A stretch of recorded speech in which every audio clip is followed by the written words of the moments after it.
Assalamu alaikum wa rahmatullahi wa barakatuh. Good morning, class. Today we have the turn of science turn, and this is the first chapter of science. पहला chapter आज हम जो है science का पढ़ रहे हैं, हमारा भोजन एवं पोषण, यानी जो हम खाना खाते हैं वो और उससे जो मिलने वाले जो पोषण है या जो पोषक तत्व हैं, न्यूट्रिशन है, उनके बारे में हम पढ़ेंगे। इंग्लिश में यहाँ पे दिया गया आर फूड आर न्यूट्रिशन। तो ये बहुत ही इम्पोर्टेंट, बहुत ही अहम चैप्टर है हमारे क्या कहते हैं कि क्लास का।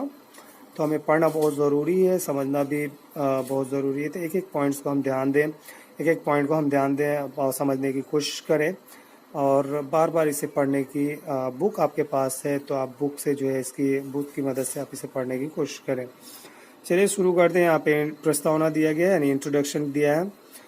हम पढ़ चुके हैं कि पोषण वह प्रक्रिया है जिसके द्वारा पौधे तथा जंतु अपना भोजन ग्रहण करते हैं। यानी आपको मालूम होना चाहिए जो भी पोषण है, जैसे कार्बोहाइड्रेट, विटामिन, इसके अलावा जो है आपका प्रोटीन, वसा, ये पोषण है जो पौधों को या जीवों को जो है मदद करते हैं उनकी जो है जीवन शैली को या फिर जो है जीवन प्रक्रिया को आगे ले जाने के लिए।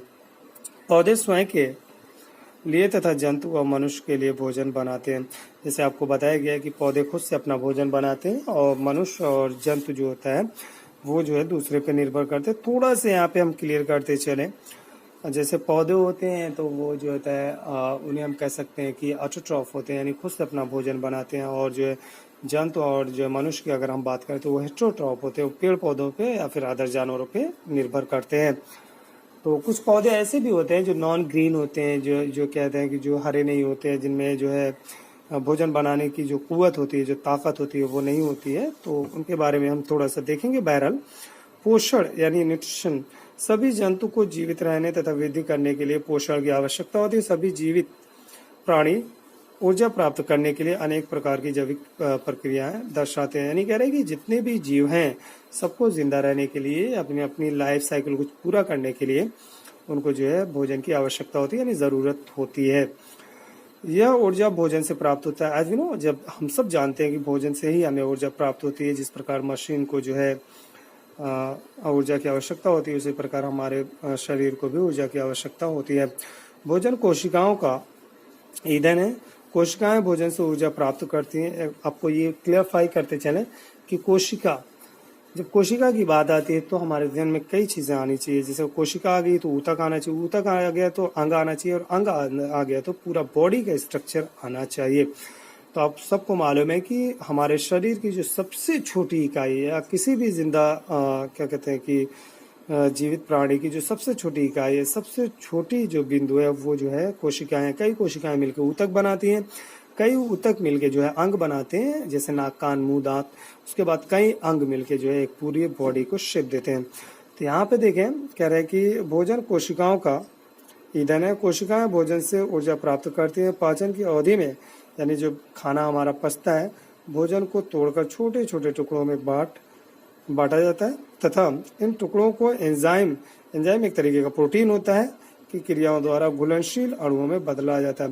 तो आपको यहाँ पे याद रहे, घुलनशील अणु, यानी घुलनशील का मतलब होता है जो घुल जाए, और अघुलनशील का मतलब होता है जो ना घुले, जो क्या कहते हैं जिसके अंदर जो है घुलने की ताकत ना हो। ठीक है ना। तो कहते हैं ना कि एक जो होता है डिजोल्व और दूसरा होता है अनडिजोल्व, है ना, घुलना और ना घुलना। ये अणु शरीर की कोशिकाओं द्वारा अवशोषित कर लिए जाते हैं। अवशोषित यानी सोख लिए जाते हैं, यानी कोशिकाएं जो होती हैं उन अणुओं को, जो प्रोटीन, मिनरल्स, विटामिन जो होते हैं उनको सोख लेते हैं। फिर ये अणु विभिन्न क्रियाओं के द्वारा जलकर ऊर्जा उत्पन्न करते हैं।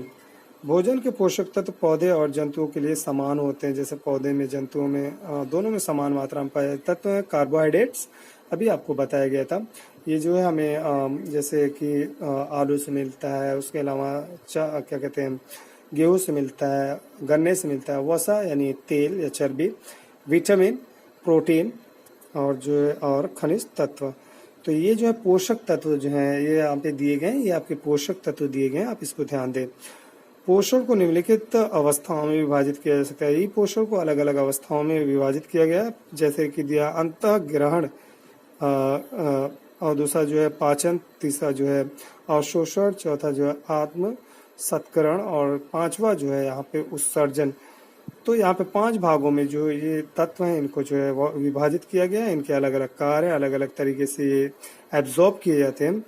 तो यहाँ पे दिया है बड़े अंगों में विशेष अंग होते हैं जो अंतःग्रहण, पाचन, अवशोषण, आत्मसत्करण आदि क्रियाओं को करने की क्षमता रखते हैं, यानी ताकत रखते हैं। ये कार्य एक कोशिकीय अंगों की तरह नहीं होते हैं। एक कोशिकीय, बहुकोशिकीय, जैसे कि आपको मालूम है कि जीव जो होते हैं वो एक कोशिकीय भी होते हैं और बहुकोशिकीय भी होते हैं, यानी एक कोशिका से भी बने होते हैं और बहुकोशिका से भी, बहुत सारी कोशिकाओं से बने होते हैं। अंतःग्रहण क्या होता है? अंतःग्रहण दिया ना, इंजेक्शन। बाह्य वातावरण से भोजन को शरीर में ग्रहण करना अंतःग्रहण कहलाता है। यानी किसी भी, जैसे खाने को आप ले रहे हैं अपनी बॉडी के अंदर, तो वो आपका अंतःग्रहण कहलाता है।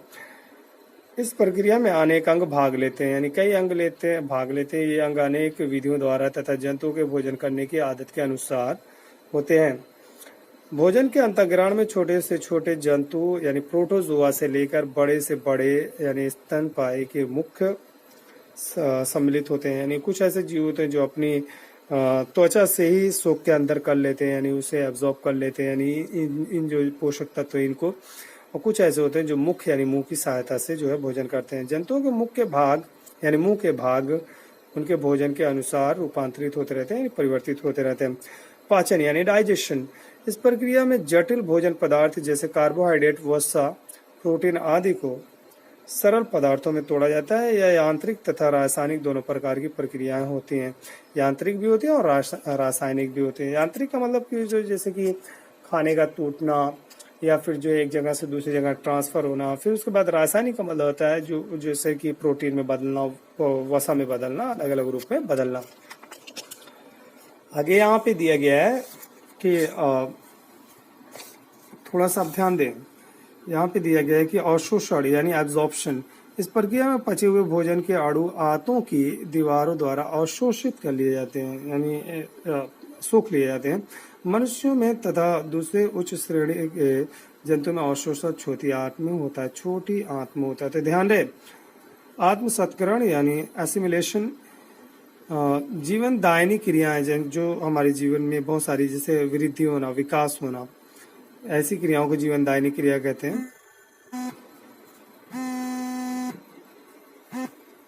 जीवन दायनी क्रियाएं जैसे वृद्धि, विकास आदि को संपादित करने के लिए आवश्यक ऊर्जा को ग्लूकोज से श्वसन द्वारा प्राप्त करना आत्म सत्करण कहलाता है।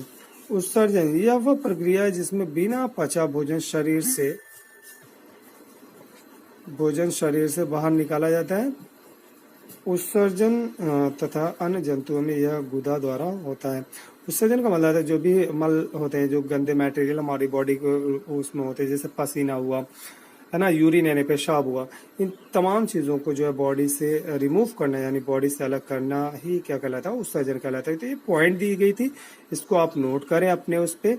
आप ये मान के चले कि बहुत ही इंपॉर्टेंट चैप्टर है। यहाँ पे दिया है कि जो है ना कि जो महत्वपूर्ण अंग, विशेष अंग होते हैं या फिर जो अलग अलग तरीके से जो कार्य होते हैं, वो जैसे अंतःग्रहण करना यानी इंजेक्शन करना, पाचन यानी डाइजेशन करना, इसी तरीके से असिमिलेशन करना, इसी तरीके से क्या कहते हैं कि एब्जॉर्प्शन करना या फिर इंजेक्शन करना, ये महत्वपूर्ण पॉइंट है। आप इसे उतार लें अपनी कॉपी पे और जो है समझने की कोशिश करें। वीडियो को पॉज करके कई बार देखने की आप कोशिश करें।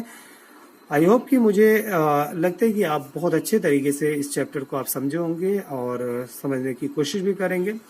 हाँ, ये आपको मालूम रहे कि आप टाइम को मिस ना करें।